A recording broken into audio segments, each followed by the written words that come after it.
Simon?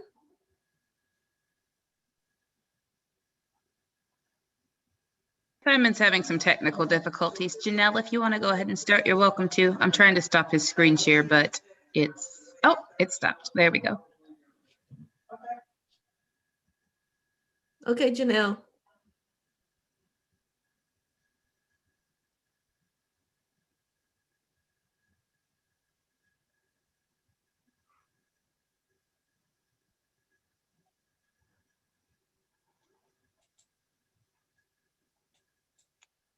Janelle, go ahead and start.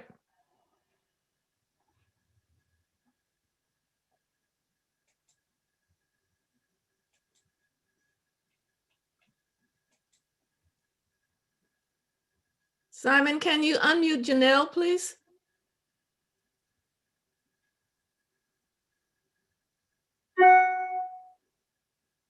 There we go. Hello, everyone.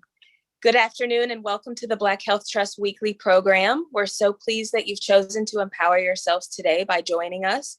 It's great to have our regular attendees back and those new to the program. My name is Janelle Maxey and I'm your hostess for today. I hope you all are doing well from wherever you're joining us from. Today, our panel will be moderated by the Dr. Maxey isn't moderating today. So the Black Health Trust was founded in response to the global pandemic and Dr. Maxey's desire to keep his own family safe. And fortunately for us, his commitment evolved into a much larger vision. The purpose and mission of the Black Health Trust is to provide credible insights from our community health experts to best serve our communities of color with a coalition of leading and longstanding Black medical professionals across a diverse spectrum of disciplines to offer an unvarnished opinions and insights into our physical and mental health during these challenging times. These opinions are offered to help educate and inspire you to take your health seriously and to ask questions of your own medical practitioners. I'll start by sharing a few housekeeping items and announcements for the program. This video conference is a live program, is being recorded on different public platforms such as Facebook Live and YouTube. Your participation on this program is completely voluntary, and if you choose to participate and prefer not to have your image and likeliness displayed, there are visual and audio settings on your personal device that you can use to block your picture and to mute your voice.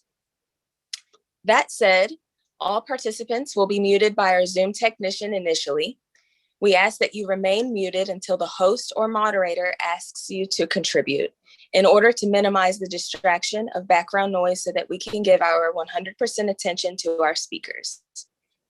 Check and make sure your device is on mute until called on to speak, and then once again, place your device back on mute when you are done speaking, please.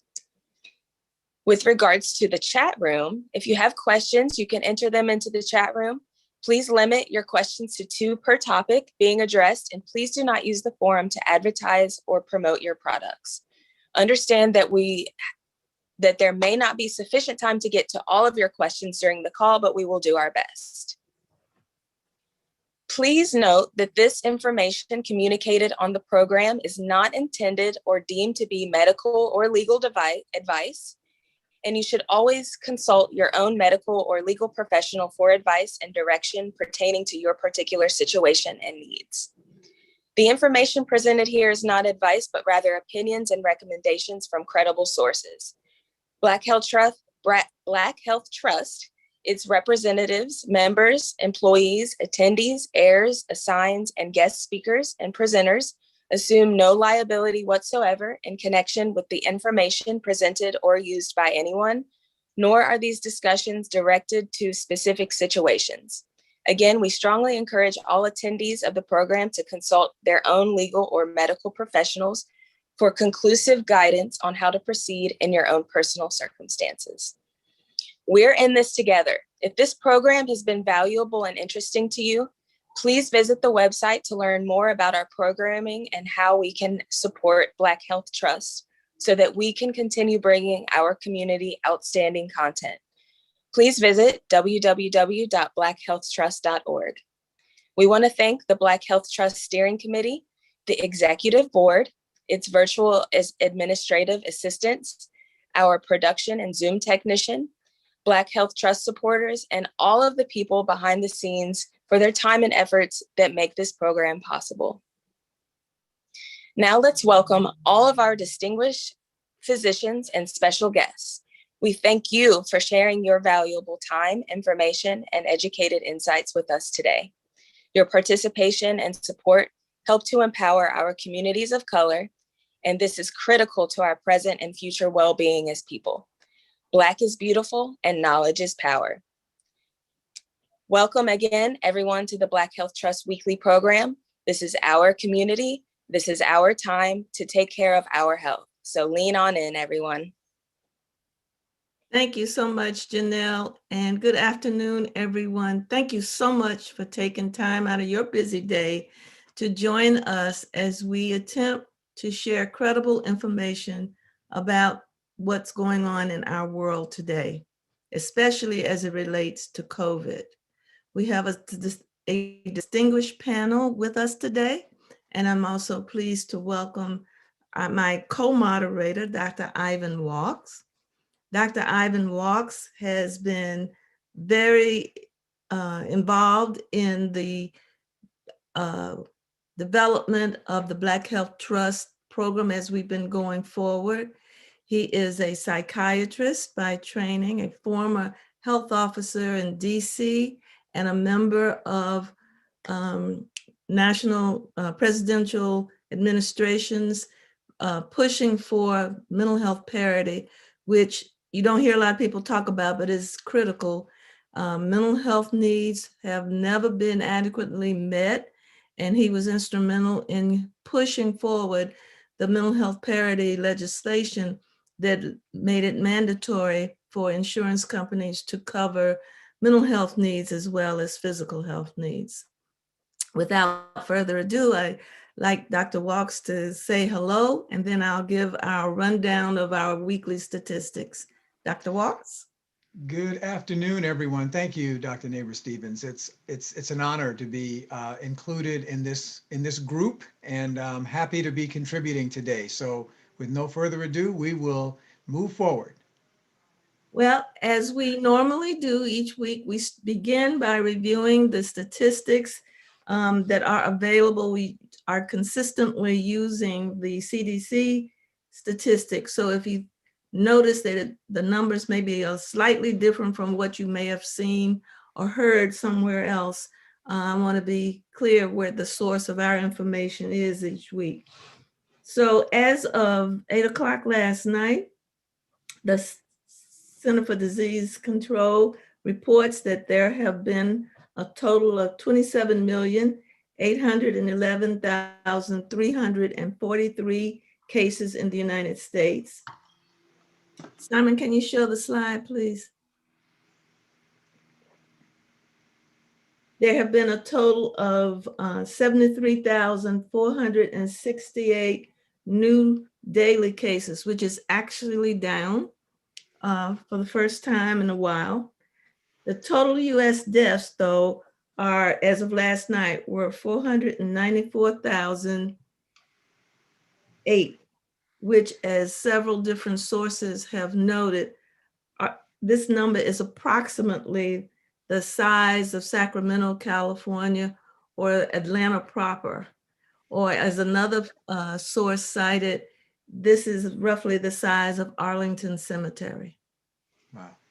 The total US daily deaths as of yesterday were 2,549, and I am happy to say that this is down as well.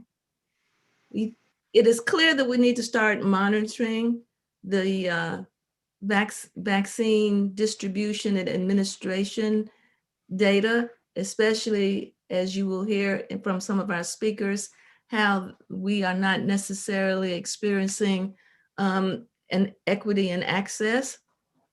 So as of yesterday, and these numbers about the doses administered are the ones that have been officially reported to CDC. I want to emphasize that.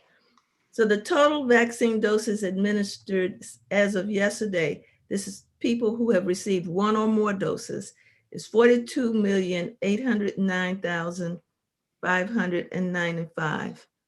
Next slide, please.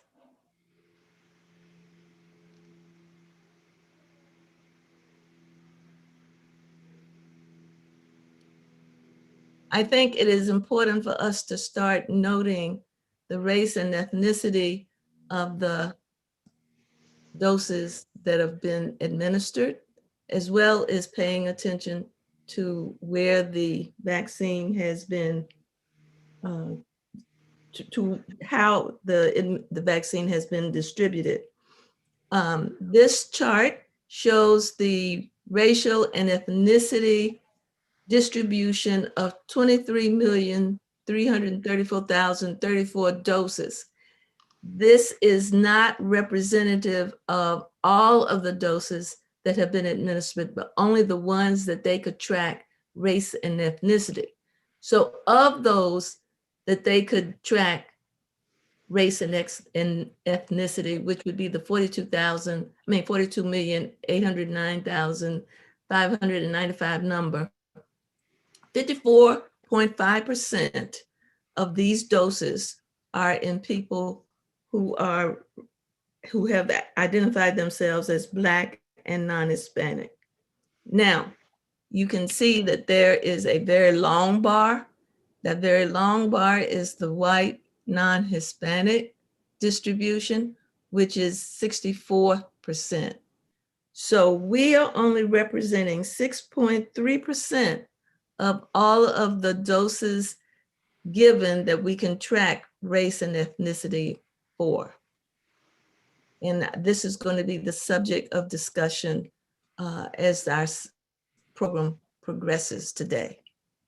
So without further ado, I will turn it back over to Dr. Walks, who will kick off the program. Thank you very much, Dr. Neighbor-Stevens. And I think every time I look at the statistics, I realize how important it is for us to have forums such as this, where we can talk with each other and we can understand how important it is that we are paying attention. I'd like to kick things off with Dr. Jordan Despain. Those of us who have been with the Black Health Trust for a while know Dr. Despain well.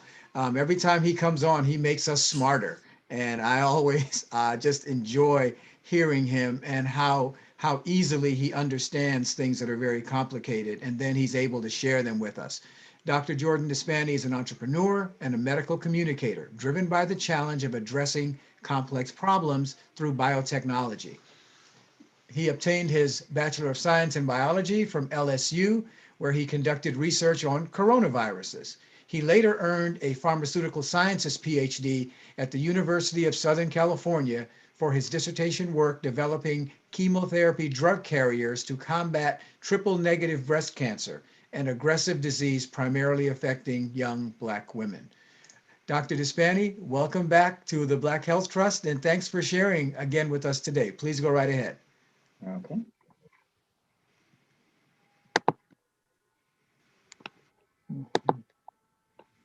All right, yeah. So again, I am completely honored to be here as always, because one of the strongest weapons we can leverage in the fight against SARS coronavirus 2 entails wielding knowledge and distilling that to our community.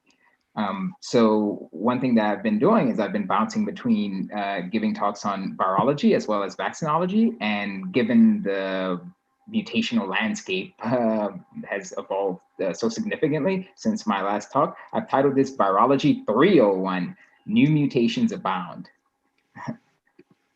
So again, I want to emphasize what's going on in the nation right now. And what you see here is that the daily cases are dropping, which is an inherently good thing, although we are still having more cumulative deaths. And again, that is expected to rise until we actually solve this problem through having garnered herd immunity. So again, we see that total across the United States there have been 28.1 million cases and 497,648 deaths. So daily cases are beginning to fall, and we don't necessarily know specifically why, although in the realm of virology, we do know that many viruses have a seasonal aspect to them. For instance, we know that influenza viruses don't infect and cause epidemics year round, right? So that could very well be a certain case with the SARS coronavirus too. Although we must not let up our guard, and we must strengthen our defenses, because new viral variants are spreading across the United States, and that is actually going to be the topic of my talk today. So first, I want to provide an overview of the most prominent variants across the globe. And those include the B117, which is also colloquially known as the British variant. And again, that was first detected in September 2020 in the United Kingdom. And that was found to lead to increased contagiousness and possibly greater mortality rates. And then you have afterwards B1351, which is colloquially known as the South African variant. And that was actually first identified probably around like October. And again, that has increased contagiousness, coupled with the fact that it actually is reducing the efficacy of the vaccines that we currently have out in the patient population right now. So that's something that we're going to really drill down into. And then lastly, we also have the P1 variant, which is colloquially known as the Brazilian variant. And that one was first identified in December 2020. And that also has the risk of increased contagiousness, coupled with reducing the current vaccines we have in our armamentarium.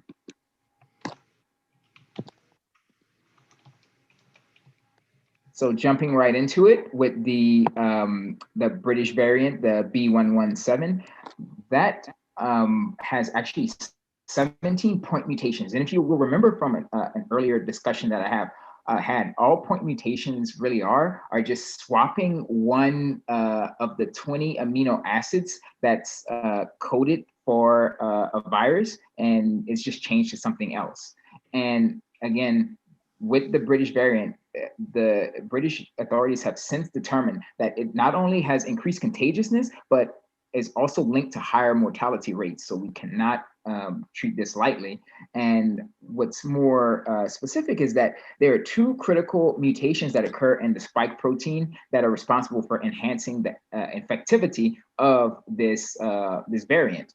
And the spike protein, if you will recall, is basically the protein that the virus uses to bind to your angiotensin converting enzyme receptor 2 on your plasma membrane of your cells, and that's actually what acts as the key to unlock the door to start SARS coronavirus 2 infection. And as you can see in the diagram that I have shown here, which is sourced from the New York Times, that there are those 2 point mutations include the N501Y, which again, that actually is the equivalent of allowing the spike protein to actually bind more tightly. So consider it to be kind of a stickier key, really. So it now allows it to bind more effectively, and that actually can mean, for instance, that instead of, say, requiring 1,000 virions to initiate a SARS coronavirus 2 infection in a patient, it might drop to 500 virions or 200 virions. And remember, virions are just the virus particles. And again, we know from research studies that it takes about 1,000 virions to initiate a SARS coronavirus 2 infection. So again, now that there's this N501Y point mutation, that might be halved. We don't know the exact factor or ratio, but it does make the SARS coronavirus 2 variant more contagious. And then secondly, there's this P681H point mutation. And this is indicative of how sneaky and clever well, clever is a subjective term, being that viruses are, they're neither alive or dead, nor are they actually anthropomorphic in any, situation. But regardless, that basically means that it's a very insidious opponent to deal with, because this point mutation basically makes it easier for the furin. Furin is an enzyme that is actually found in our own body, and that's actually co-opted by the virus, thanks to this point mutation, to make it easier actually for the spike protein to come and approach our cells. And then the furin, which we have, basically acts to cut the spike protein and then help facilitate that mutation. So again, the virus is using our own body against this, not only with using the ACE2 receptor as a key to enter, but then using the furin to cut itself so that it can be processed into its final form to begin initiating that infection. So again, this is pretty insidious stuff. And then I've also included a map there that actually shows that the B117 variant is actually very predominant across the nation. And then that's why the CDC indicated that probably that will become the dominant variant by March. And again, we have seen cases of variants eventually becoming the predominant viral, the predominant virus in that environment. One example was the D614G point mutation, and that actually outcompeted the original Wuhan variant to become the global viral virus infecting everybody across the globe. So consider that to be a viral case of a new world order. So again, we think that might be the case here with the N501Y, allowing this B117 variant to become the major viral variant throughout the entire nation.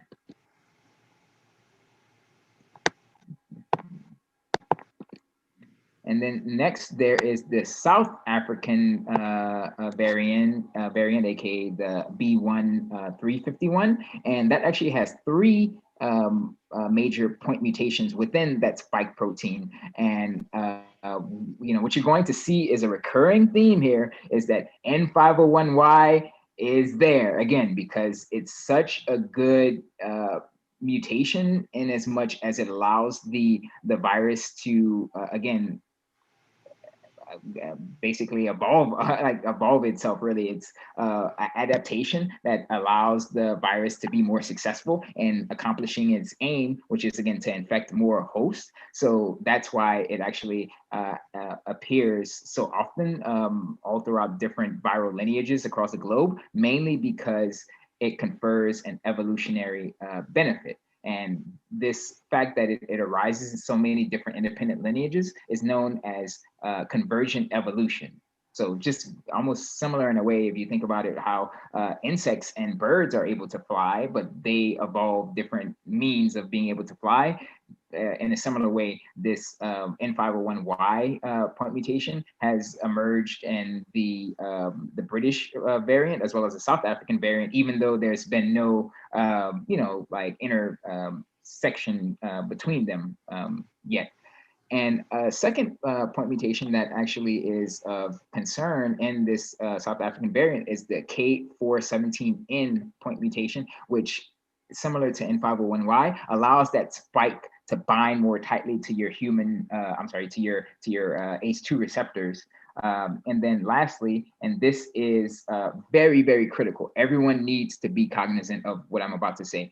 The E484K point mutation is absolutely critical because it's what's called an escape mutation. So what this does is allows the virus to basically no longer be recognized and essentially, quote unquote, dodge any antibodies that are generated in order to neutralize or inactivate the virus in question. So that is actually what has vaccine makers worried, because again, the vaccine candidates that we have are, they have varying efficacy rates between 95% to 70%, maybe even down to 60%. But then because of this escape mutation, meaning that the antibodies that are generated following your vaccination are no longer able to bind as effectively or as tightly, and that is actually what's dropping the vaccine efficacy rates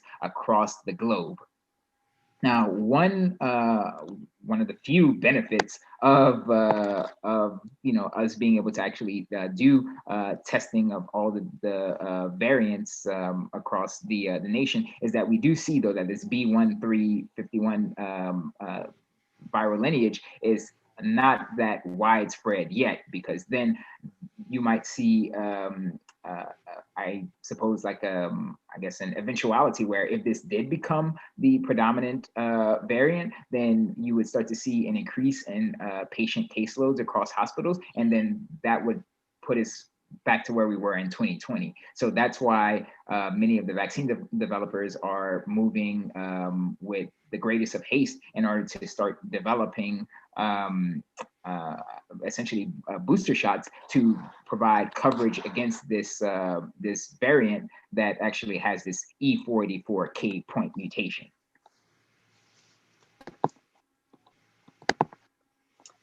And then there is also of the major global variants, there's also B1, I'm sorry, so this should be the Brazilian variant P1.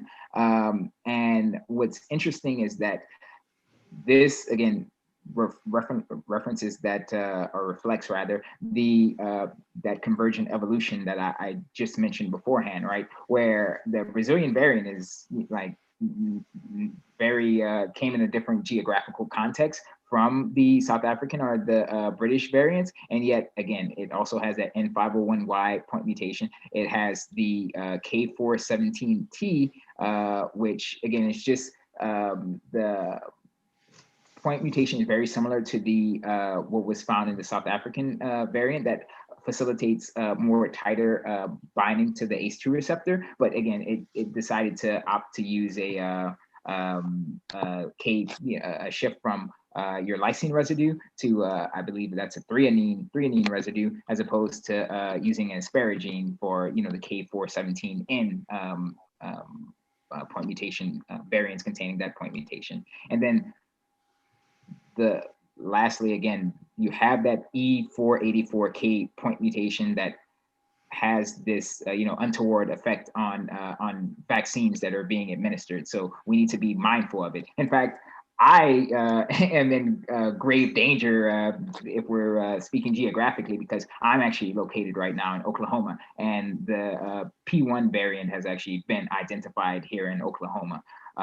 So I should be on the docket soon to get vaccinated. But yeah, I mean, even if I get vaccinated with the current vaccines from Pfizer or Moderna, the drawback is, again, if I get infected with either the South African or the Brazilian variants, I could still, in theory, get infected anyway, because at least in Brazilian studies and whatnot, they found that somebody who actually is vaccinated with the Pfizer or the Moderna vaccines can still actually get this, get the Brazilian variant. And again, that is a powerful example of the fact that you have that escape mutation like running amok and basically making it difficult for vaccine makers to do anything without having a booster shot there that can finally cover it. So there also is a because the Black Health Trust is was established and is based in Los Angeles. There is also a B1.429, which is also known as the California variant. And interestingly, that was actually first identified last year in Denmark, and that was part of the reason why Danish authorities were interested in culling the mink population because it was showing this new point mutation called L452R. And interestingly enough, 45% of all patient samples that have been tested across California now show that this variant, they have this variant. And again, that point mutation is again also in the spike protein, and we don't know that much about it, but based off of the laboratory, aka in vitro studies that have been thus far, it also acts as an escape mutation, similar to the South African variants, E40 of South African variants and British variants, E44K point mutation. And there are some studies indicating that it may be more infectious, but more research needs to be done to determine the magnitude of how much more infectious, if that is indeed the case.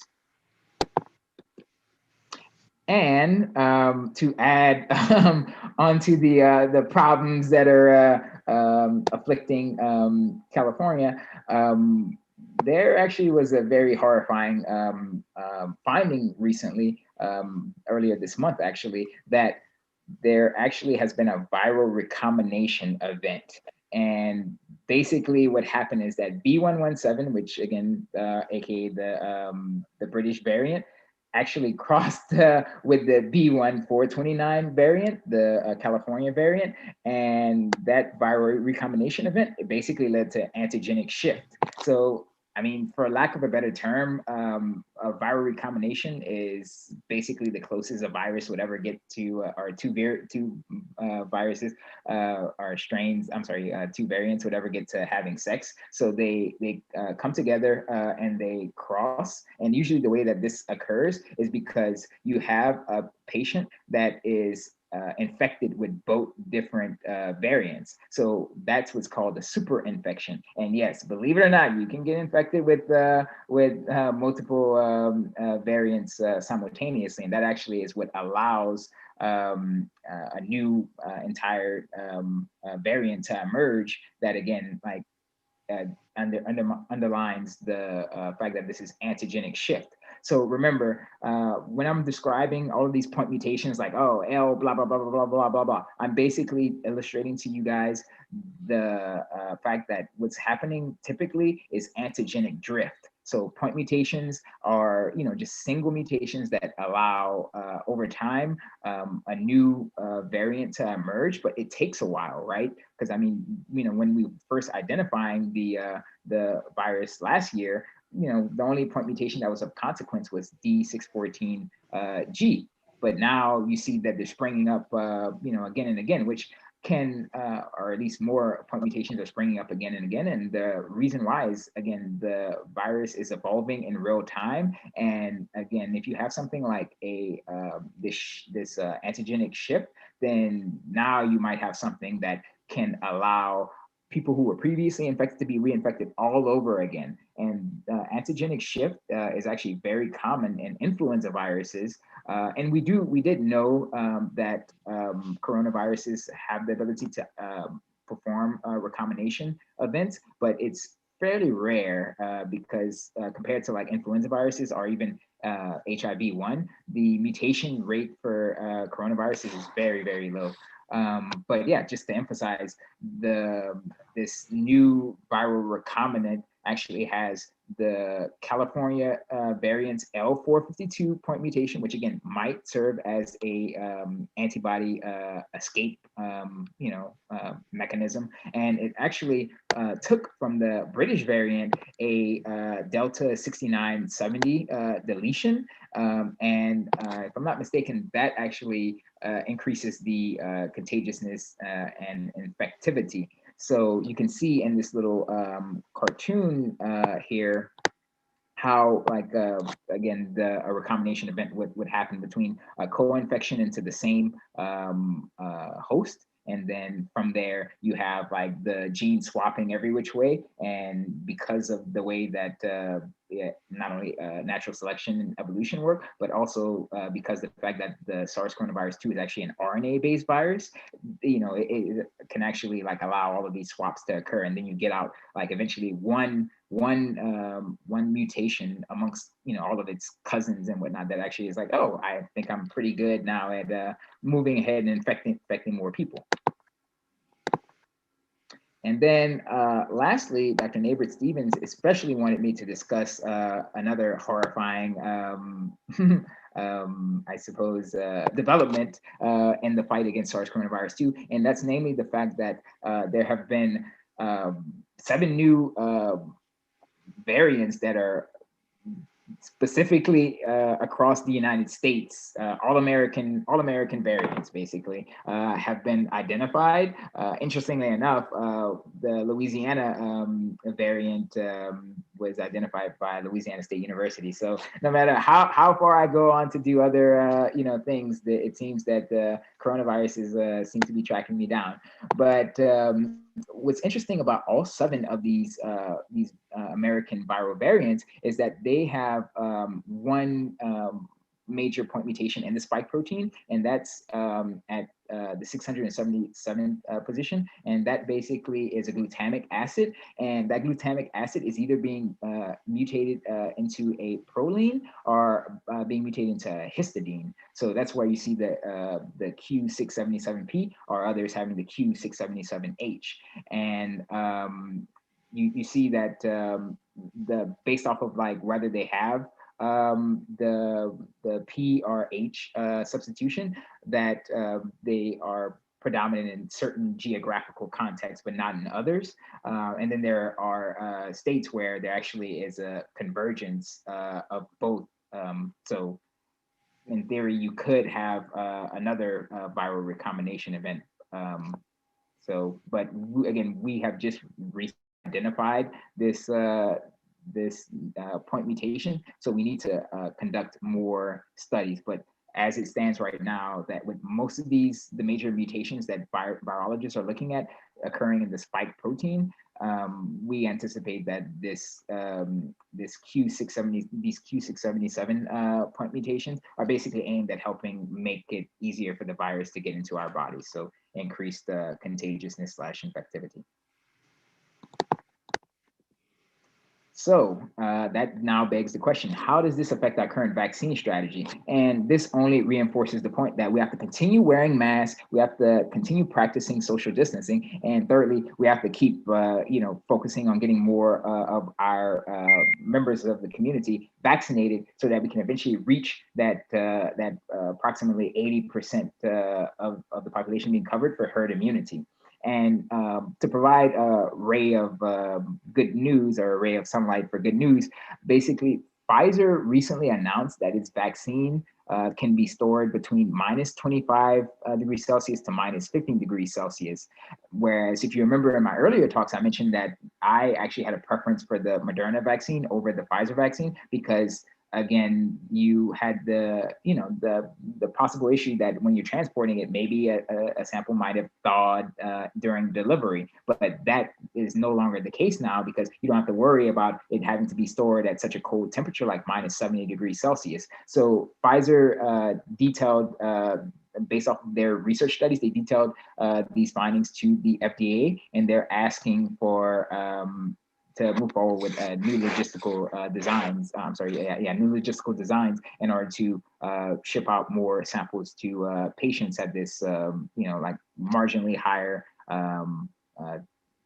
temperature point. So it's basically Pfizer has basically illustrated that their vaccine candidate is almost as thermostable as the Moderna mRNA vaccine. And another bit of good news is that again, the vaccines, both Pfizer and Moderna have announced that they are going to be creating booster shots that will be able to cover like E4, E4K. And meanwhile, you have newer vaccine candidates from, say, Johnson & Johnson and Novavax, and they also announced that they will be providing vaccines that provide coverage of the variants containing E484K. And I just want the audience to remember that Moderna actually developed its vaccine candidate in 48 hours in January after the publication of the SARS coronavirus 2 draft genome, and that came out on January 11th. So basically by the 13th or 14th roughly, the Moderna was ready to go with the vaccine candidate that could be tested in animal studies and then clinical trials. And yeah, just basically emphasizing in a graphical format that that we need to focus on staying at least 6 feet apart, wearing a mask, avoiding crowds, and getting vaccinated as soon as you possibly can. Because again, herd immunity relies on the fact that the more people are vaccinated, you build a wall around people who are not vaccinated. And yeah, eventually once you reach 80% vaccination, the virus runs out of potential hosts to infect. And then lastly, to further emphasize for those booster shots, again, because the mRNA vaccine is so easy to develop by virtue of it just requiring a genetic sequence that is basically then utilized to make the messenger RNA, which is then wrapped within a lipid nanoparticle, which basically is just like a fatty molecule to protect it until it can get into the host body in order to get into the patient's cells, so that then they can actually take the spike protein mRNA. They read the spike protein mRNA to actually create. Your body is synthesizing its own spike protein like internally, and then that spike protein goes to the surface of that person's cells, and then afterwards the immune system, mainly in the form of T cells, they recognize the spike protein that you've generated, and then from there they teach, for lack of a better term, they teach the B cells how to start to develop antibodies against the spike protein, and then that's when you have your antibodies come and start to initiate an immune reaction. So again, the way that the vaccines are being administered now is like, obviously you have one and then you have the second, and the second is what really provides, like that lasting, longer lasting immunity and whatnot. And, I have had friends who have said like, oh yeah, the first shot was great, second shot, I didn't feel so good. And then I have other, fellow clinician, for instance, and she basically said, I got both injections and I felt great, right? So I just want people to know that if you are feeling symptoms, that's part of feeling bad and whatnot, that basically is part of what's happening, right? Your immune system is actually recognizing the spike protein that's being generated by your body, and it's mounting an immune response. So that's good, So again, you have to identify the differences between an anaphylactic reaction and, your body just starting to ramp up the immune system to build immune protection. But yeah, that's it's, if you feel bad after getting a vaccination, it's that shows that your immune system is working. So, but again, that does not suffice for medical advice. That's just basically detailing the mechanism of action of a vaccine candidate. So, and with that, that's all that I have. I want to thank you again for helping us to understand what we are fighting against. And clearly, this is a formidable challenge that we've got to meet. There are several questions that have not unexpectedly popped up in the chat box, and I and Janelle and Dr. Walks will share these questions with you, but I would like to invite our other two panelists who have actually not been introduced yet. If you have comments that you want to make, please feel free to join in the conversation at this point, although we will be having a fuller panel discussion later on. So Janelle, would you like to share the first question? Sure. So is it the point mutations that cause the UK variant? to be more contagious alone, or are there other causes? It's those point mutations, because the whole thing is that it's all the images that I showed, that's basically showing at the biophysical level why they're different from predecessor variants, and that's actually like why they're able to do things that the original like D614G point mutation couldn't do before. So yeah, it's all down to biophysics, and yeah, that's why basically they can bind tighter, because again, those point mutations, they can escape immune recognition or immuno surveillance, again, because of those point mutations. So again, understanding the point mutations is crucial, right? It's getting to the nitty gritty, the foundational building blocks of why the mutation, or rather why the mutations allow the virus to do what it can do differently. It's sort of on the same theme. There's a question, will the mutations cause the need for different types of vaccines? And I'm not sure whether they mean different type or different, I'm not sure what they mean by type, because what we currently have are the mRNA vaccines. And then what we're going to be hearing about in the next talk are some of the newer ones that are, well, one is going to be reviewed end of this week. And then there's another one that's anticipated to be making an application to FDA shortly. But I'll leave it as it was written. Will the mutations cause the need for different types of vaccines? Can I comment on that? I think that certainly that is a possibility, but I think the main thing that everyone in the audience needs to understand, and Dr. Despain touched on that at the end, is that viruses cannot survive unless they have a host. And you can wipe out the host by getting vaccinated. And so, yes, we will probably need to have different types of vaccines. Yes, we will probably need to have boosters. They've been talking about having things like bivalent vaccines and possibly even trivalent vaccines that will contain variants within the same syringe, if you will. So that certainly is a possibility, but I think the main thing that everyone should take home is that get vaccinated as soon as possible, because once we reach herd immunity, then there's going to be a lot less concern about actually having to have newer vaccines. So we're in a foot race right now with the virus and with the development of variants. And if we can eliminate the host, then the variants are not going to really have any place to go.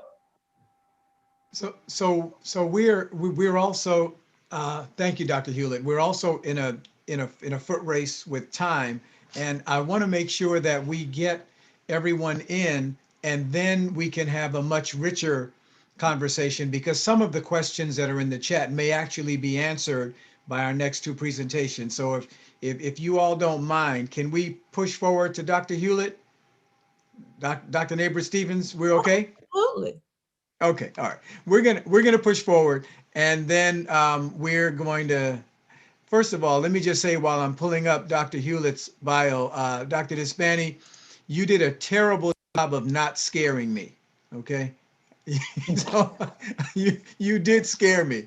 So thank you, Dr.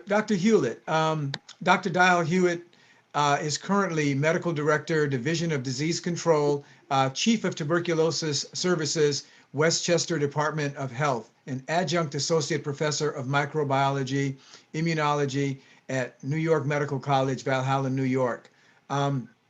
Dr. Hewlett has a tremendous background, received his MD from the University of Wisconsin at Madison. He's board certified in internal medicine, a subspecialty in infectious disease.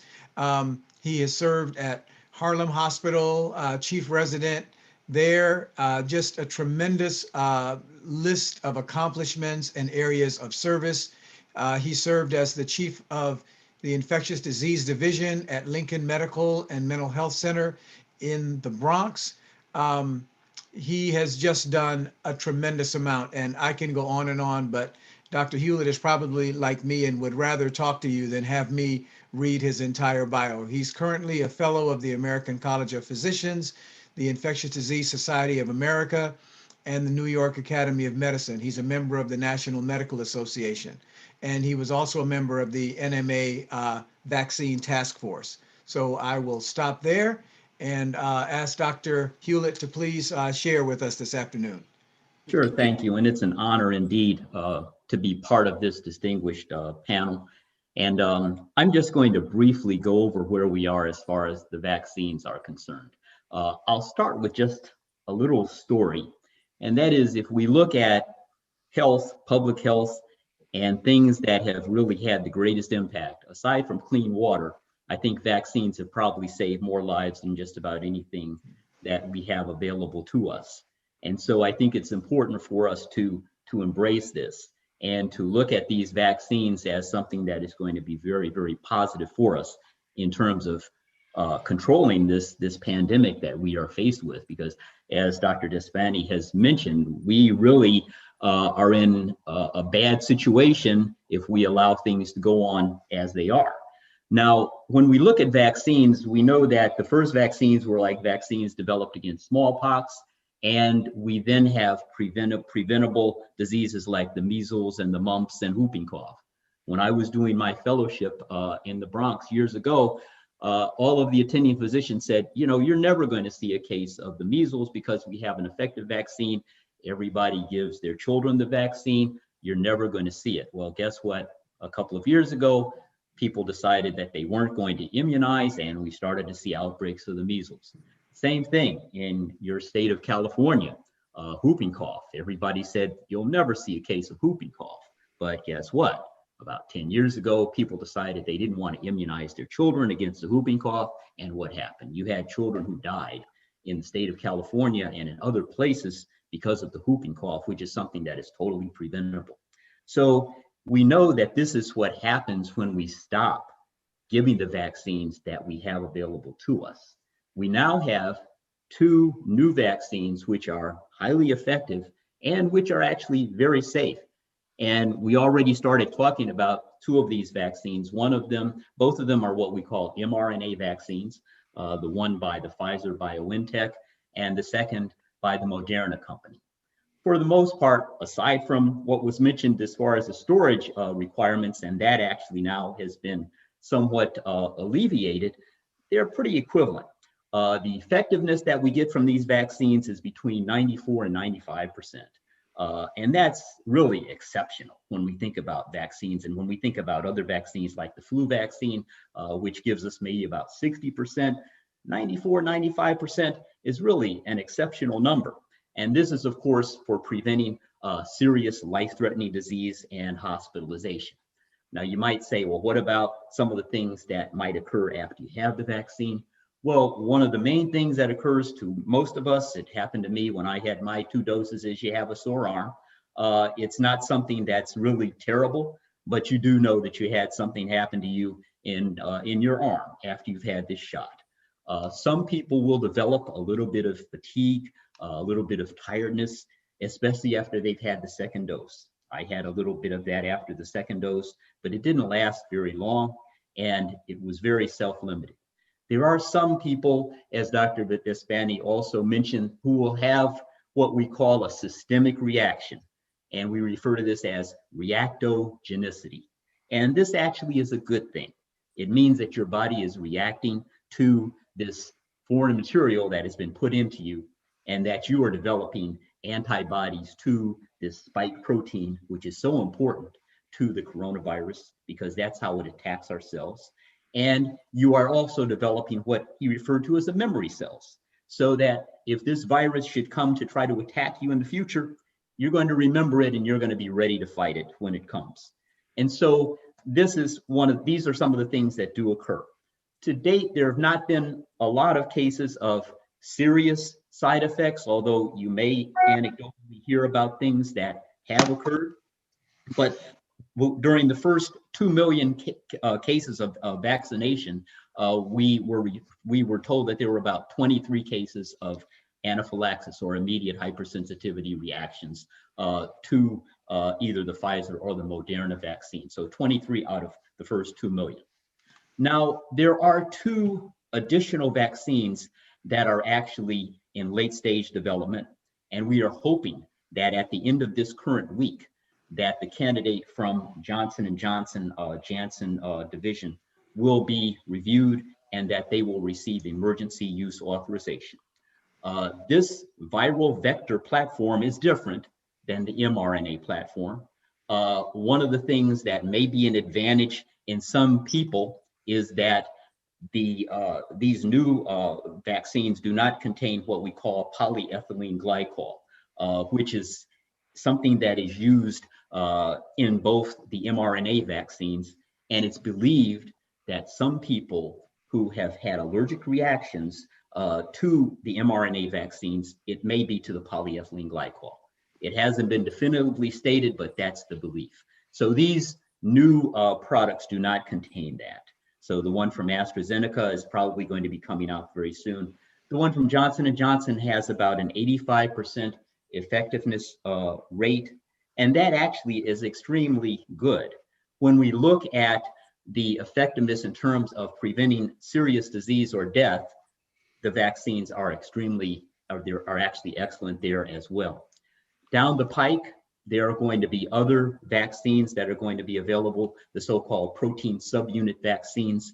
And these vaccines are based on some of the older technology, some of the older platforms that we used for other vaccines, for example, some of those that are used for preventing pneumonia and other types of disorders. And that's why it has taken a longer time for those vaccines to be developed. So moving forward, we're going to have a lot of choices. And because we as African Americans have been underrepresented in terms of the people who've received the vaccines, I think at the last count, we represented, as Dr. Nesbitt Stevens said, we represented about 60%, or I'm sorry, 6% of those who've received the vaccine, compared to other groups where if you look in the majority population, about 42, 43% of them have received the vaccines, and Latinos probably about 30%, represent 30%. So we are really way behind in terms of where we should be, since we have a disproportionate amount of the disease in our communities. And so I hope that people will look very closely at the vaccines. I hope that the way that people will look at that is that if you are eligible to receive it, the first one that you are offered, I would take it. I know that there may be some minor differences as we look at one versus the other, but I think that I'm advising people that whichever one you're offered, you should take it. If you, however, have had an allergic reaction to a vaccine, specifically to a vaccine, not to a food, not to a medicine, then you probably should not be receiving the Moderna and the Pfizer vaccines because of the polyethylene glycol. And you probably should take the advice of your physician and talk with them. And the newer products that are coming out might be more ideally suited, but that's a very small percentage of the population.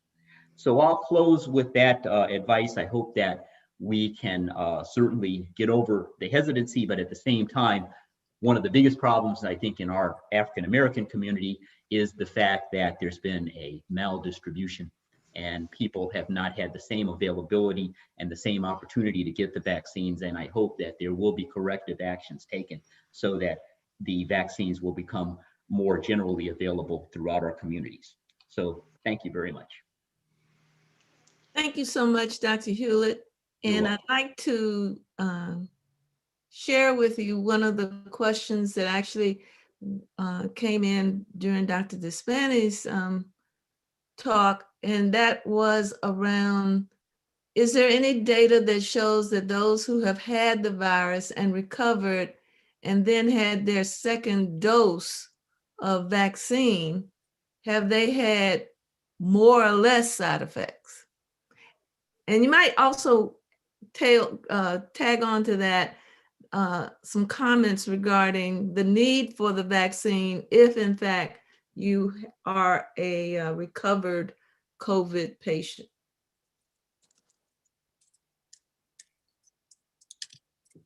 Dr. Hewlett is muted. Okay, yes. Okay, so this is an extremely important question, and we get to ask this all the time at our vaccine center. First question in terms of if you've had COVID, should you take the vaccine? The answer is yes. And the basis for that is that when we look at the clinical trials and we look at the antibody levels that occur, that you attain with the vaccines, they are probably maybe 4 times, maybe even higher than what we see in people who have recovered from natural infection. And so the antibody response, and it's anticipated that protection that you will receive from the vaccine is significantly higher than the protection that you would have from the natural infection. We still don't know how long the protection is going to last us. That part we still don't know, but we do know that you are getting protected. We just don't know exactly how long. Now, the second question which you were asking, which is, are you more likely to have systemic reactions as far as if you receive the injections, especially after the second dose? And the answer to that question is, it appears that that is the case. There is some literature that is coming out that has stated that people who have had COVID and they take the vaccine, that they are probably at a higher risk for having systemic effects. However, if we look at the potential benefits versus the risks, I think the benefits certainly outweigh the risks. And as Dr. Despain mentioned, the systemic reactions that you get tend to be rather short-lived. And so it's probably better to be at home for a day with some tiredness and some fever that will go away, as opposed to the risk of getting COVID. Thank you so much, Dr. Hewlett. I'm You're going welcome. to turn it back over to Dr. Walks, who can carry us to our next speaker. Good afternoon again, Dr. Hewlett. Thank you so much. And I was teasing Dr. Despain earlier about scaring me, but a lot of us need to be scared, and we need to pay attention. So so thank you both for taking us to this point. It is my honor to move us on to Dr. Georges Benjamin.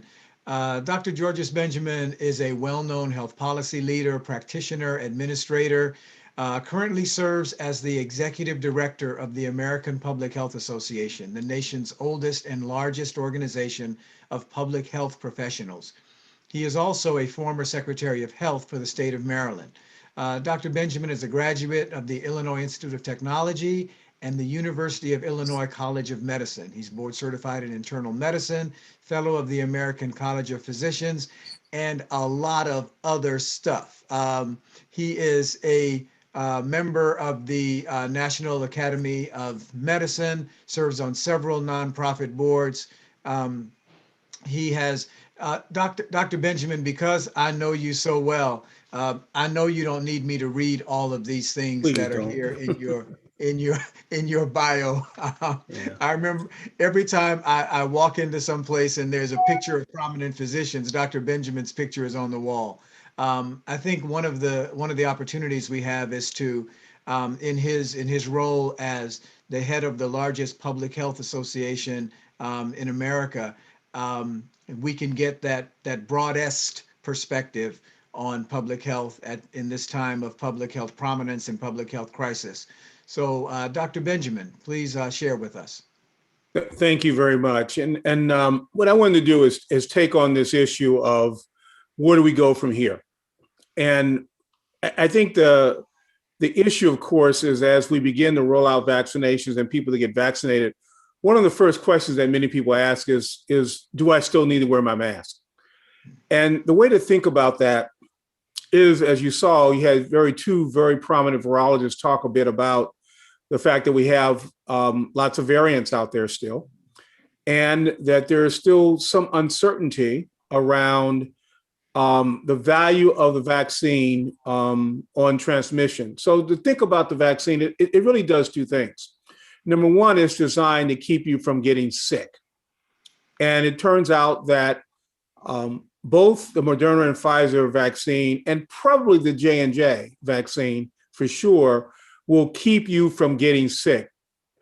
The question we don't know yet for sure, and that's because as part of the research designs, they did not look at that as a priority, even though they're now looking back over their data and some new studies that they're doing as to whether or not it reduced the ability of you to infect another person. And what it does in terms of reducing your ability to get infected. So you heard from our first speaker, the importance of these variants, in effect, making the virus sticky to your respiratory tree. And so stickiness also correlates with viral load in many ways. And until we know more about how we block the stickiness and ultimately viral load and what vaccines do to that, it will be important that we still wear a mask, because there is still some evidence that, first of all, there's a lot of evidence that masks work.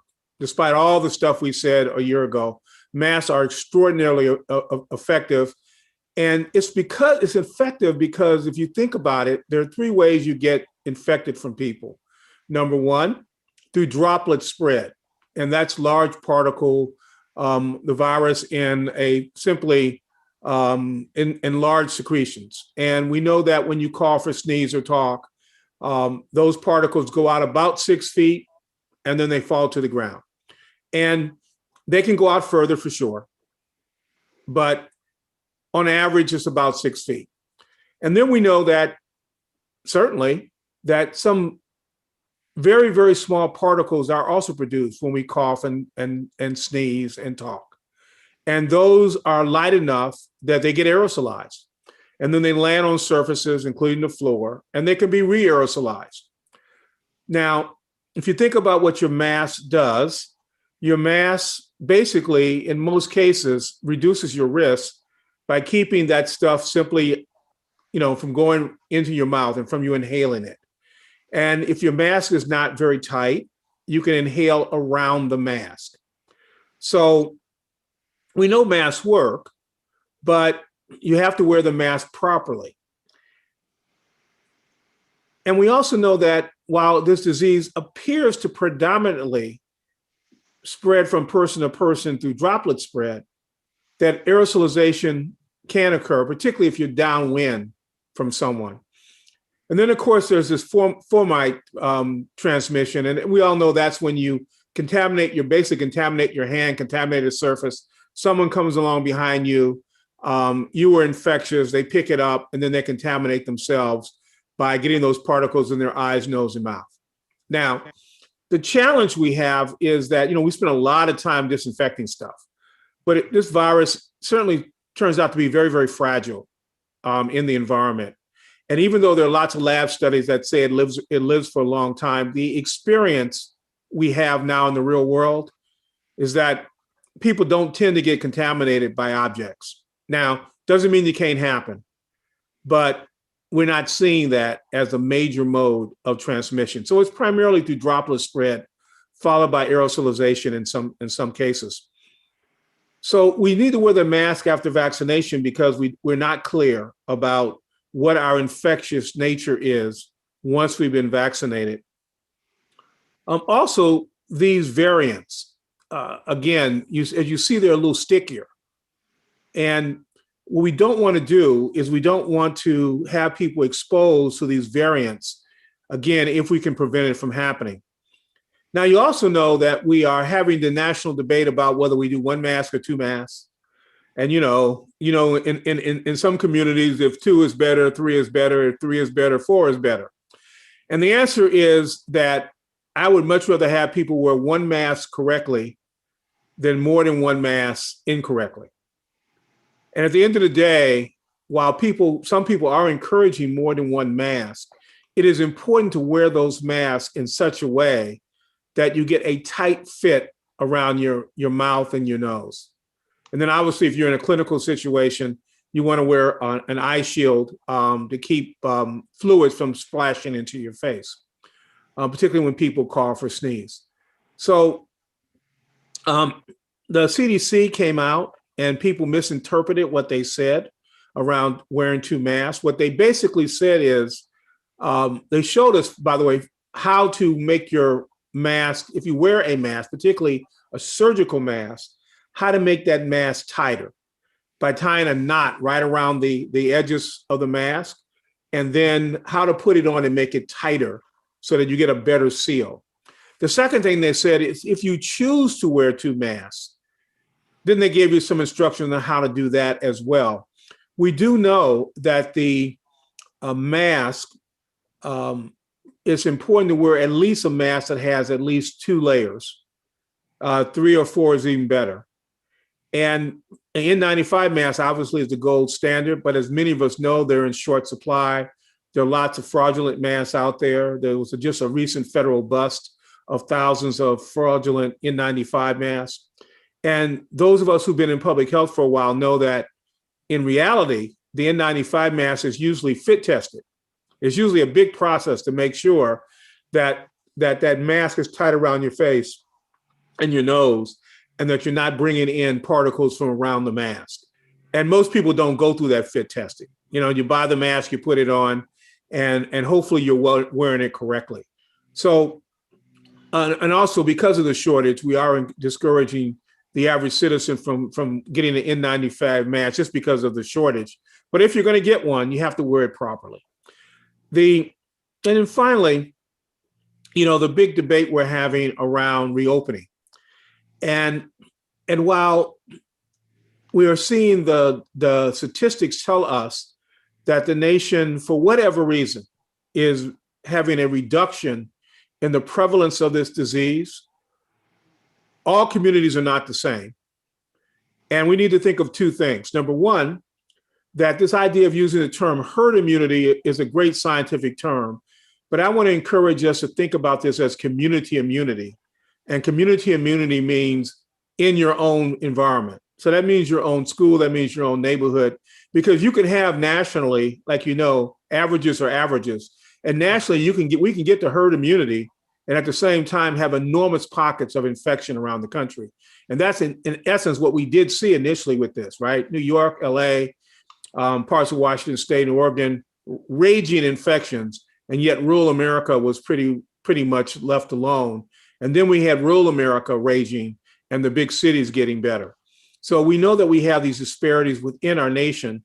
And so it's important to think about what the actual incidence of infection is in your community, particularly as we start talking about opening our schools. And as part of that, obviously, the other public health harm for kids in not getting them back to school, particularly communities of color, we've got to get our kids back to school, but we also have to vaccinate our teachers. And I don't believe that there's a scientific debate about that. The science tells us that we can open our schools without vaccinating the teachers. The question is, should we open up our schools without making a Herculean effort to also vaccinate those teachers? Because confidence of those teachers in their instruction is extremely important. And from a public policy and a practical perspective, a vaccinated teacher is your best customer. With that, I'll stop. Thank you so much, Dr. Benjamin. You have opened up several areas that I think deserve more exploration. I'd like to start off by asking you, we've just come off of a political cycle, and as we ended that political cycle, there was a lot of conversation about holding our elected officials accountable. And it strikes me that, and what I would hope we are able to facilitate each Sunday with these sessions, is sharing with our audience information about what they need to do in their own community. That whole community concept really resonated with me. So I would ask you, what should we in our own local communities hold our elected and health officials accountable for in terms of implementing a more effective strategy and approach to managing COVID in our local settings? You're on mute, Dr. Benjamin. There we go. Thank you. I think that the challenge we have, of course, is we still have a fair amount of politicization of the outbreak around the nation. But I do think that, first of all, that the average person needs to make yourself knowledgeable about what's happening in your community. do not follow the misinformation. Make sure you get your information from trusted sources, and then let your elected officials know that it is important that they vaccinate the population, that they share the scientific facts, and that we follow the science. And I think that we now have a group of elected leaders, at least at the national level for sure, who are trying to speak with a unified national voice, who are following the science. Regardless of the politics, they're trying to follow the science, even when it's painful to do so. And I think that we have to make sure that we force that kind of thinking into our communities. So first, get ourselves knowledgeable, and then let our elected leaders know what our expectations are. I also want to point out, and this is a point of advocacy, that the $1.9 billion that's being debated in Congress, I can't speak to all the parts of it, but I can tell you that the health components of those dollars are desperately needed in order to adequately vaccinate, make sure we do contact tracing and testing in our communities. I spent, as you know, this morning vaccinating people. And doing that, I saw just a tremendous outpouring in my community here in Maryland. And by the way, what we did was the health department and the county government went into the hood. They took the shots to the citizens and African Americans in our community versus having them come, long distances to them to vaccinate. So I think we should demand that we get vaccinated. We should demand they get vaccinated in our communities. And as we now see that at least the Pfizer and Moderna vaccines appear to be able to be more be more pliable in terms of the supply line, we ought to be able to do this in our community much more easily. Dr. Benjamin, let me follow up quickly on Dr. Neighbor-Stevens' point about what we're doing in our community. We go all the way back to the very first slide that Dr. Neighbor-Stevens showed us. There's a lack of data gathering, and those of us who do science stuff, we like data, and so about half of the people. We don't know what race, ethnicity, and what have you. And then we're saying, well, of the ones we know about, 5 or 6% of African Americans. And so here's my concern. As we go forward with other vaccines, the J&J vaccine, somehow the conversation is shifting. We heard about Pfizer and Moderna, 94, 95%, you won't get sick. Now we're hearing we'll be protected against severe disease. And there's a definition of what severe disease is, but it's not the same as no disease. And so we know that there are long haulers. There are people that never go into the hospital and never get on a ventilator, but in our community, they still wind up with no taste for a long time. They have fatigue for a long time, months and months and months. So many of our communities aren't going to get Moderna and Pfizer. They're going to get a vaccine that's going to protect them against serious disease and death. But that's not the same thing, is it? Well, it depends. So let me just say that, first of all, we ought to be careful and not project what we don't know about the J&J vaccine. We've heard a lot of, right now, the data that we know is from press releases. And I would encourage us all to wait. And the good news is it's going to be next week that the FDA has its hearing on the vaccine, and we will see what, for real, what that data tells us about both the safety and efficacy of that vaccine. Secondly, like anything else, we're going to need to make sure that we get vaccinated as quickly as we possibly can. Yeah. Now, as you know, the federal government has technically brought enough, at least has enough ordered, and that they plan to pay for every adult in America to get either Moderna or Pfizer variant of the vaccine. And for some reason, for some people, it may very well be a choice that they're going to have to make. I think once we see the data, we'll be able to give better information to the community. But as you know, we have lots of different medications for high blood pressure. a disease very, very prevalent in the African American community. And we make clinical decisions all the time about which drug is better for our patients.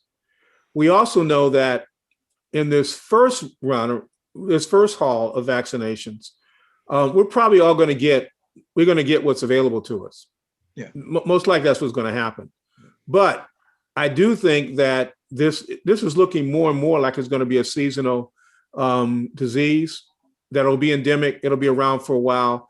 And while we may or may not be revaccinating next fall, I would anticipate that for sure we're going to be revaccinating a year from now. Now, that's a guess. I want to make sure that's clear. That's a guess. But I do think this is going to be, if it turns out that this is endemic, it turns out this is seasonal, we're going to be getting booster shots. And then I think we will have basically a year of experience where we can say which vaccine is more helpful for communities of color. I think the one thing that you said that I think is really concerning is that for one reason or another, we don't have accurate data on communities of color. Some of it is because people simply haven't filled out the boxes. Some of it is because people don't want to identify themselves. I would argue that to the public, that it's in all of our interests for you to identify your race and ethnicity on the paper.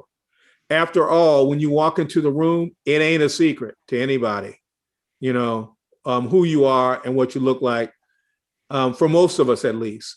And I would argue that it's better for us to get that data, because once we do the studies, we can then say, yep, this vaccine is better for this population over that population. And we do know that is absolutely the case for hypertension drugs and for renal drugs. And if Dr. Maxey was here today with us, I'm sure he would vigorously make that point about the appropriateness of treating African Americans with the most efficacious therapies that we have. But until we get the data, we won't know. And can we, first of all, thank you, Dr. Benjamin. Can we unmute Dr. Hewlett and Dr. Despain, and then Dr. Neighbor-Stevens? I'd love for you to be back in charge. Well, I do have a question, and it's from personal experience. I noticed this week that I got an email from CVS announcing the availability of COVID testing. And it struck me as a little odd that at this point in time, they would be, I won't say pushing it, but certainly publicizing the availability of it. And I was wondering if our panel could comment on what is the role and the need of testing at this point. Oh, let me just start by saying that it's absolutely essential. The testing needs to get done for basic disease surveillance so we can track those variants and know when it changes.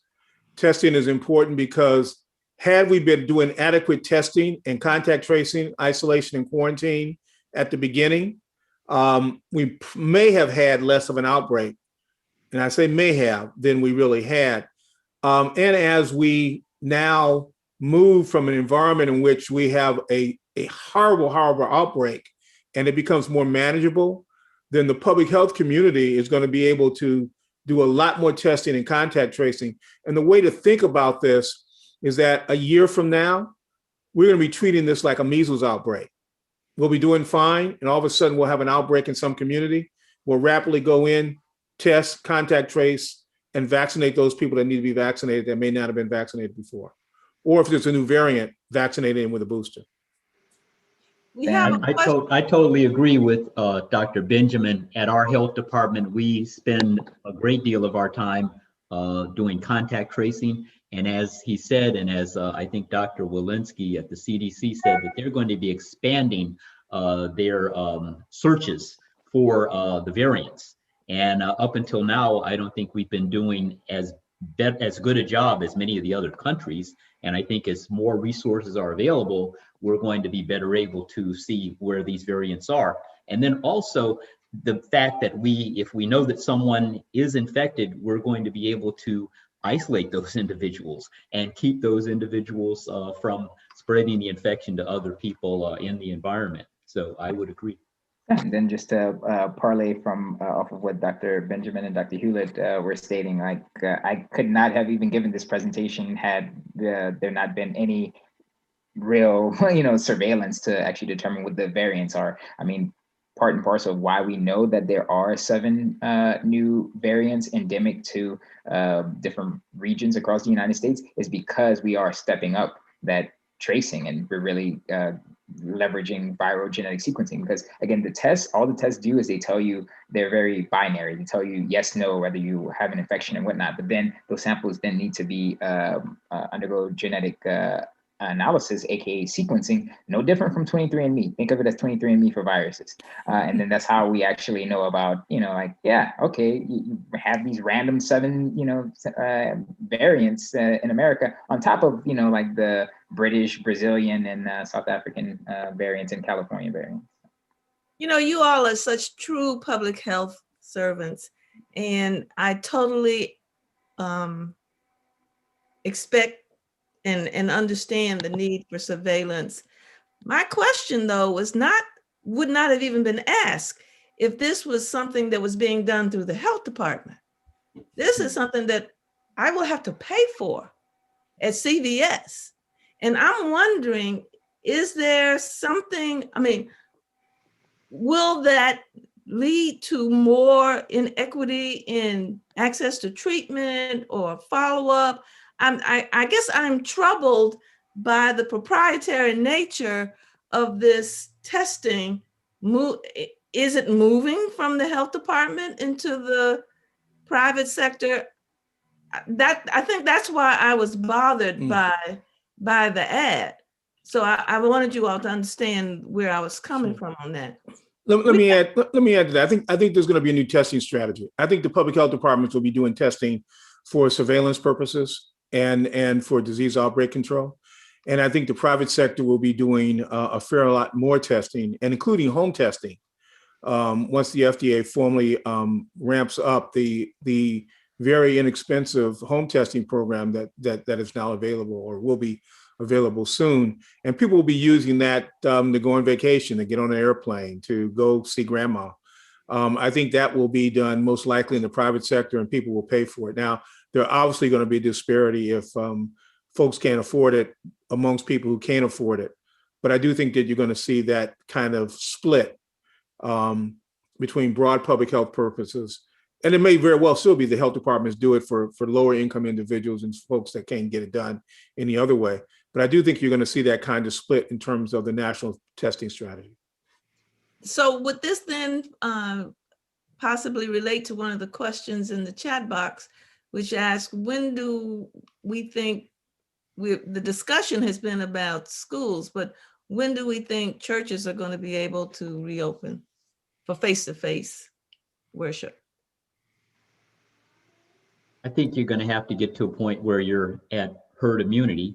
That would be the most logical explanation. I think that one of the problems with our churches is that it was found, and maybe Dr. Despain may want to elaborate on this, is that singing is one of the highest risk types of activities in terms of transmission of disease. And some of the first outbreaks were actually taking place in houses of worship, where there was actually singing that was occurring. And so I think that that's one of the things that we need to keep in mind. Yeah, I'd actually read a paper. It was a while ago, but just similar to the fact that the one finding deduced that it takes about 1,000 variants to seed a SARS coronavirus 2 infection, at least in the upper respiratory tract. It actually is that singing allows a person to project aerosols. Laden with variants further than they would, if they're talking and whatnot. So now you have like some trajectory and velocity behind sending out, a variant. And yeah, that's pretty deleterious in terms of making it more difficult for us to solve the problem. So yeah, I definitely think that we need to be more cautious and guarded.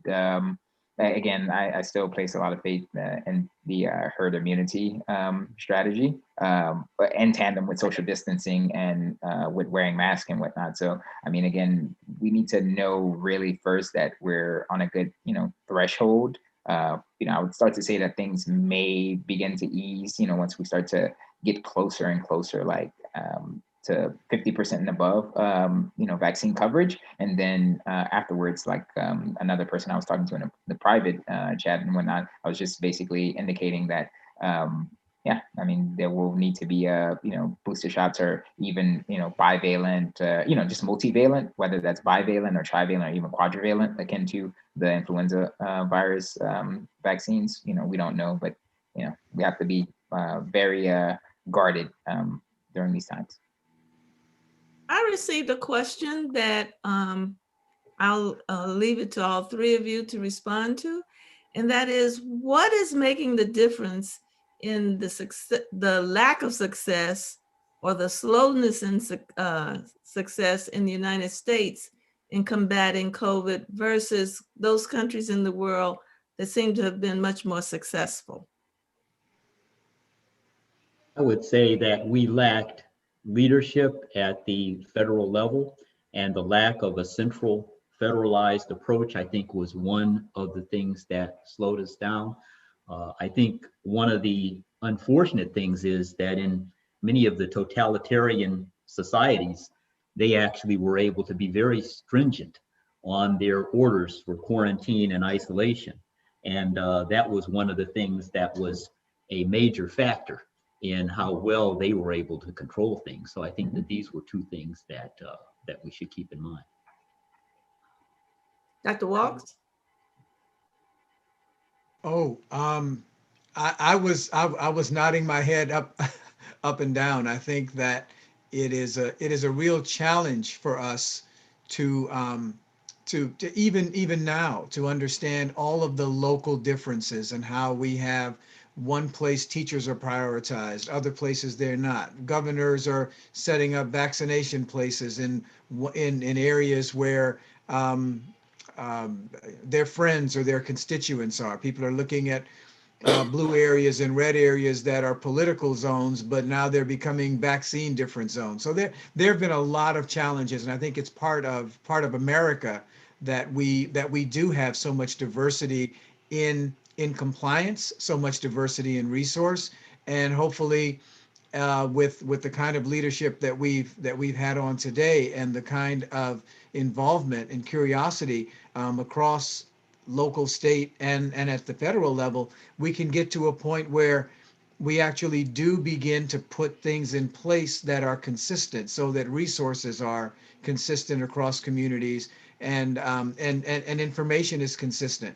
I was hearing earlier today that one of the challenges in our communities is that we are being targeted. Many communities of color are being targeted with misinformation purposefully by the same sorts of bots, international people that targeted elections and things like that. So there's this kind of an opportunity to bring people like Dr. Despain and Dr. Hewlett and Dr. Benjamin on to really give us good information. It matters a lot because our community is getting a lot of misinformation.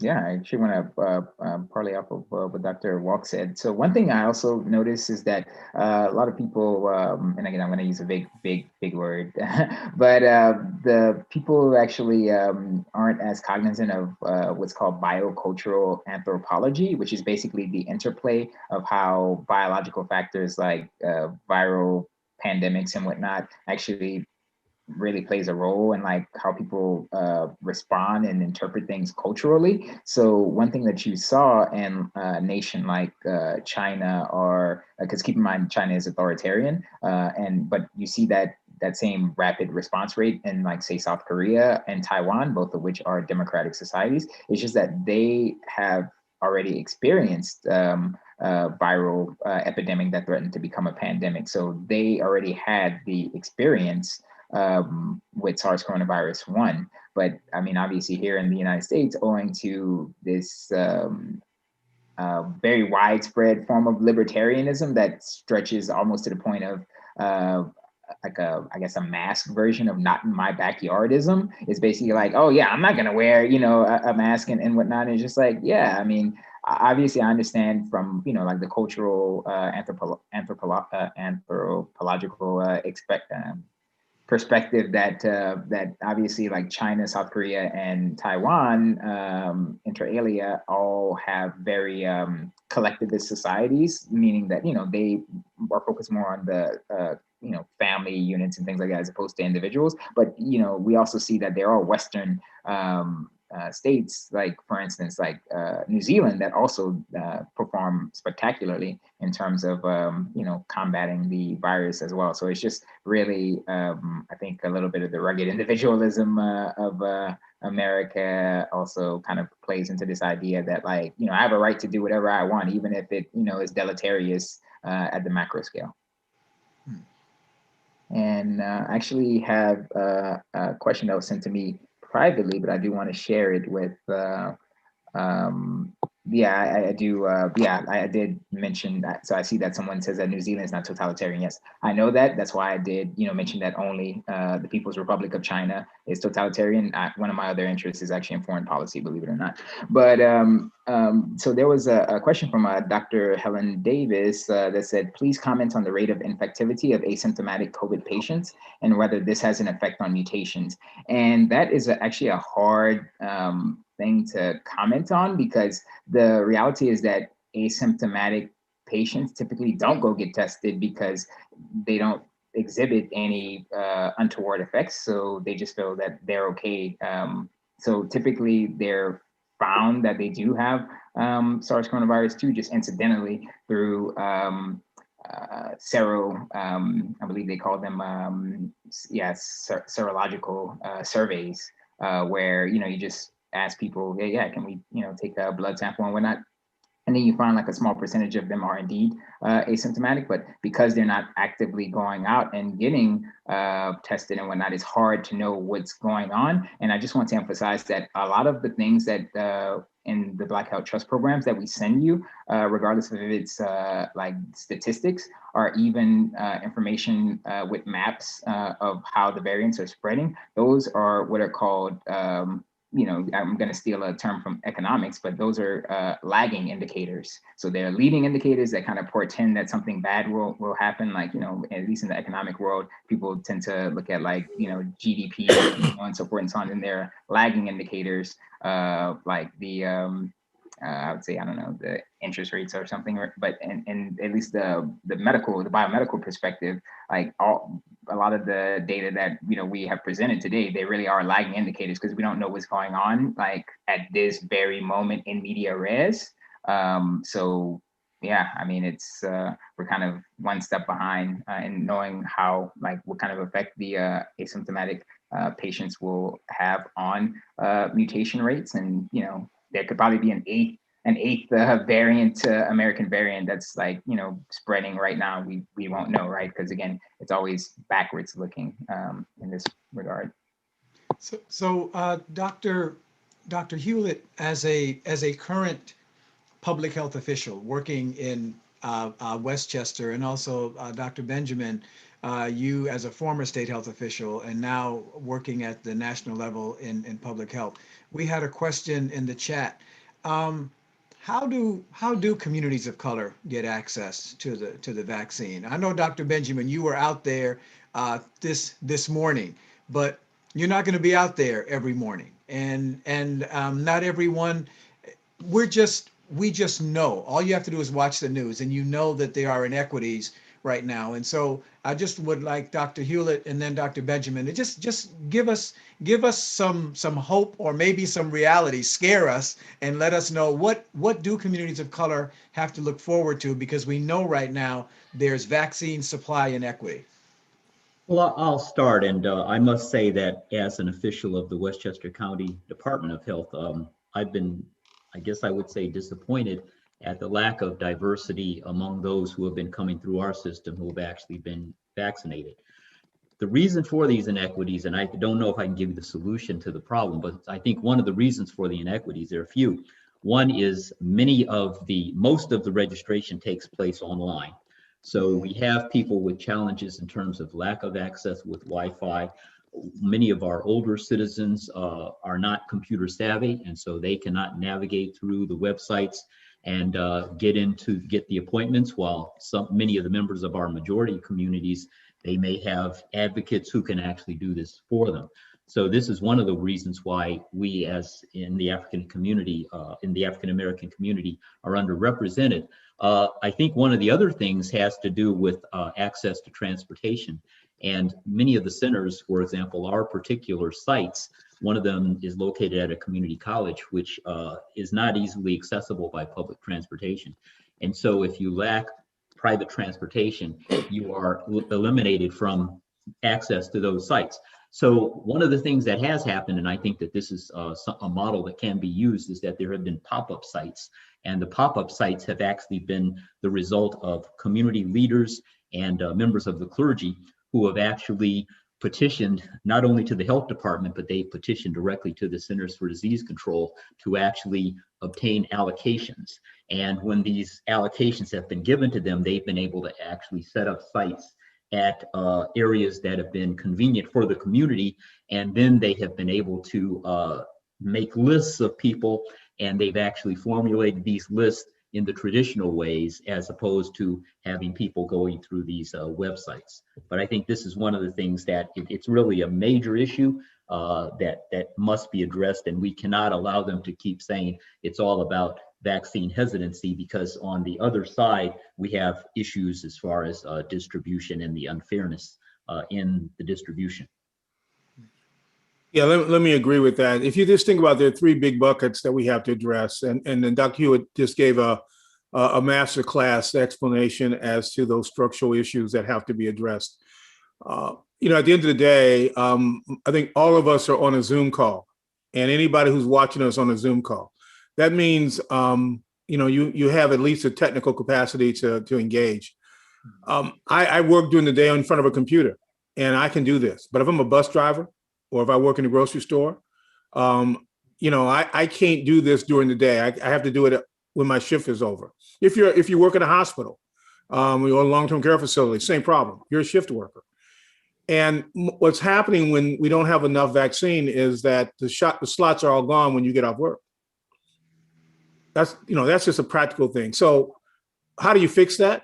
Well, that you recognize that's going to happen, and you craft it so that people do have slots when people are off their shift work. That means you have to have slots 24 hours a day, 7 days a week to be able to register, even online. Then recognizing that, as Dr. Hewlett said, many people can't get online, either because of age, capacity with the computer, lack of Wi-Fi. Yeah, lots of people have cell phones, but you know they guard their minutes very, very carefully.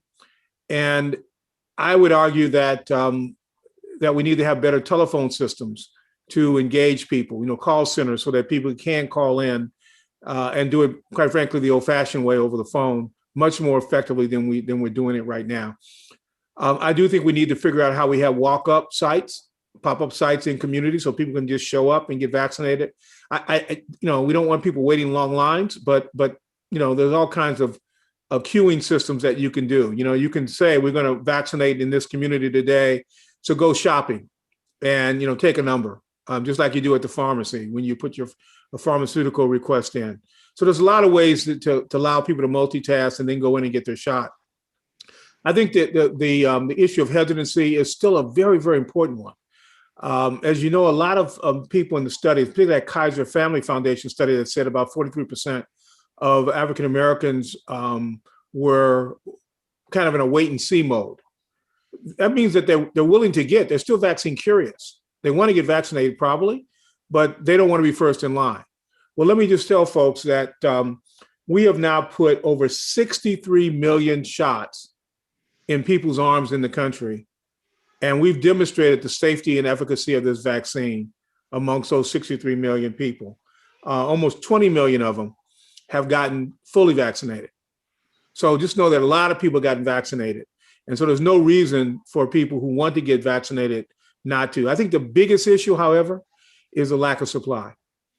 And at the end of the day, even within the right priority groups, that we need to make sure that even if you're going to get people 75 years of age and older, then you need to recognize that there are disparities even within the population groups in which we're going to vaccinate. And we need to work hard as hell to find those individuals to make sure they get vaccinated by removing all those structural barriers, including transportation, like Hewitt mentioned. And by the way, Dr. Walks and I both were the City Health Commission in Washington, D.C., and both of us know we know how to do this. We know how to bang on doors. We know how to get to folks in the community. We know how to educate folks. We know how to deal with trusted messengers. We educated barbers and beauticians to deal with the misinformation in our communities. So we need to deal with that hesitancy issue. But at the end of the day, right now, vaccine supply needs to rapidly ramp up. Now, I know the administration is doing this, and they will tell you that they're pushing real hard. But as that vaccine dose starts coming out more and more in the community and the availability increases, we need to make sure that it increases in a way that communities of color get addressed as a proactive act and not kind of a reactive act when we see the numbers. And I mean proactive, meaning we deal with the disparities today and not disparities 3 months later when the data comes in. That makes sense? That makes perfect sense. Let me add a couple of things I think matter here. We on this call, and then all of the folks who are listening through the streaming services, we literally cover the country, and all of the different health departments are supposed to have plans for how they're going to do this. And those plans are supposed to be searchable. We're supposed to be able to look at what our local vaccine distribution plan is, what our health departments are doing, what our state health departments are doing. We're supposed to be able to see that. So I would encourage all of us to look at what's already in place. What are people planning to do? And see if it makes sense to you. Sometimes it doesn't make sense. I've seen a health department director on television going, if you all have any good ideas, let us know.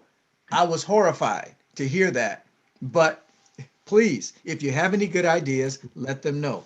A couple of things. This is not a health issue alone. This is a community issue. Dr. Benjamin mentioned community immunity. Okay, this is a National Urban League, Boys and Girls Club, African American churches, health ministries in churches. All of these places have something that is useful. Younger people. The computer doesn't care who is making the appointment. If we can set up opportunities to find our seniors in our communities, put something in place where we can have young people sign up for them, get on the computer for them, we can set those up. We know how to trust each other. We know how to take care of each other. So I think that I think there's even a term called vaccine angel for the young people who get the old people registered, right? As an old person, I can say old people. I think it's important for us to be creative and realize that the Urban League, the NAACP, every single place that we go where we think people care about us, we should be involving those organizations and looking at how we can work together as communities to get healthier. And then the last thing I'll say is, this isn't just about COVID-19. This is about us getting our communities healthier, right? This is about all of us presenting COVID-19 with a healthy pair of lungs, with a healthy body, with a healthy immune system. This is an opportunity for us to use this focus on public health to make all of us healthier. So y'all know I don't like to talk a lot, so I'll just be quiet. Well, now, we want you to talk because you have such good things to say, Dr. Walks. But I am looking at the hour and we are approaching the top of the hour. I would like to give everyone an opportunity to make some parting comments if they feel so moved. Dr. Hewlett, is there anything you'd like to say? Well, it's just been an honor to be here with our esteemed colleagues and also to be part of this discussion. I do hope that everyone will assume the role of ownership in this because unlike other diseases, communicable diseases, what we do and what we do not do has an impact on everyone around us. I always use the analogy of if I have heart disease and if I don't take my heart medicine and if something happens to me, well, that's on me. But if I don't take a vaccine and I don't prevent infection, then that has implications for everyone who shares the environment. So I hope that all of us will be ambassadors as far as the vaccine is concerned. Not only talk to people in our family, talk to other people about this, try to correct a lot of the misinformation that is out there so that we can actually start to take charge of this and get this pandemic under control. But thank you for having me on this panel. Thank you for joining us. Dr. Despain, any final words? I would probably say that I've spent the majority of my eloquence on the presentation itself, but I just want to reemphasize the fact that there's no way that we will be able to address the variants without first actually getting vaccinated. So we have to roll up those sleeves and, just take the, take the shot, and that'll push us that much closer towards achieving herd immunity. Thank you. Thank you for joining us today. Dr. Benjamin. Yeah, I always just want to encourage everyone to, be safe, wear a mask, wash your hands, keep your distance. Don't go to large parties yet, but we will be able to party soon, but not yet. And, get your vaccine as soon as you are eligible, and take 2, 3, 4 people with you. Thank you so much, Dr. Benjamin, for joining us today. Ms. Brenda Lee Ager, are you ready to lift us up as we depart? Am I? Oh, yes, I'm unmuted. I have taken my first shot, everybody. Take my second on the third. It doesn't hurt. I didn't feel anything but a sore arm, and I'm good. And so the second one would be just as well. But I thought we would just take a nice long breath together. So much wonderful information, and it goes in. So let's just try to just kind of reason it out just a little bit. Take a breath with me.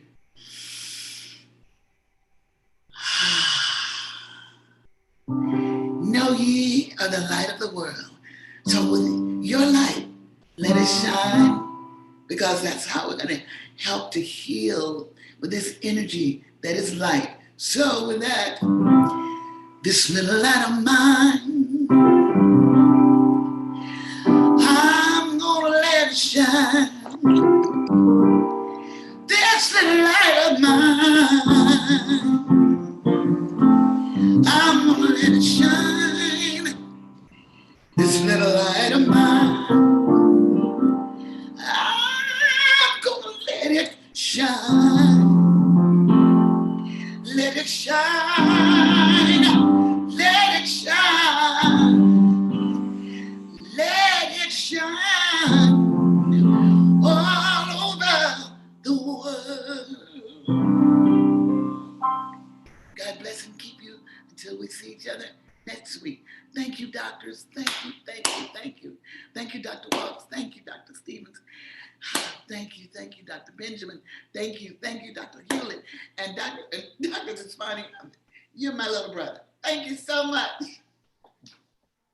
And thank you. So many people look forward to you ending the day on a high note.